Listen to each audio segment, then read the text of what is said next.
সবার কাকু গরা পানিল্লা দেখেন গাইস, আমি গেতাছি দোকানে। দেখেন রাস্তাতে কিন্তু একটা মানুষ টানুষ কিছুই নাই, একদম ফাঁকা রাস্তা। পাশে যাইতেছি দেখেন সামায়ও কিছুই নাই, আমি একলাই খালি রাস্তার মধ্যে, তার মানে আর একটা মানুষও নাই, একদম খালি। দেখেন তারপরে মানুষ টানুষ আহে নাকি দেখাইতেছি, কিছুই নাই। তার মানে একটা এ রাস্তার মধ্যে খালি একটা বাঘ টাক বাইরে, তাহলে আমার উপায় কি হবো?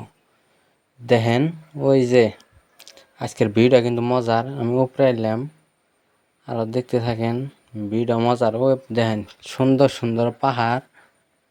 ও আমার কাছে কিন্তু সেই ভালো লাগছে, আপনার কাছে কেমন লাগছে কমেন্ট করে জানায়েন।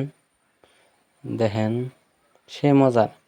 আর দোকানে যামু, যাইনি কি করি না করি আপনাকে সব দেখামু, সব দেখতে থাকেন আর কি, কোনো একটা কিছু বাকি রাখুম না। ওই দেখেন ওই জনে আঙ্গুর রুম অন্তিকে, তার মানে আমি গেছি অনেক। এই গাছটা হলো কাজু বাদাম গাছ, যেটা আমরা খাই কাজু বাদাম, এখানে কেরালাতে মেলা তার মানে। আর এই যে এটা হলো বাউদা ঘর, এটা তার মানে যারা বাউদা কাম টাম না করে তারা এই ঘরের মধ্যে আর কি বয়ে থাকে। আঙ্গন নকাল মাইসে অনেক বহার সিট পেব না। আইতে আইতে দেখেন এই যে একটা খ্রিস্টান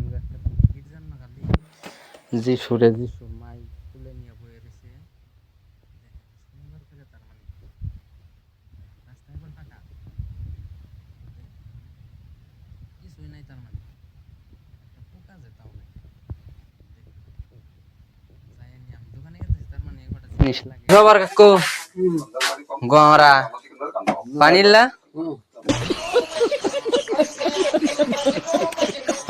তো বাজার টাজার করা শেষ, খালি বিড়ি, তার মানে ক্যান্সারের ওষুধ নিয়ে এলাম।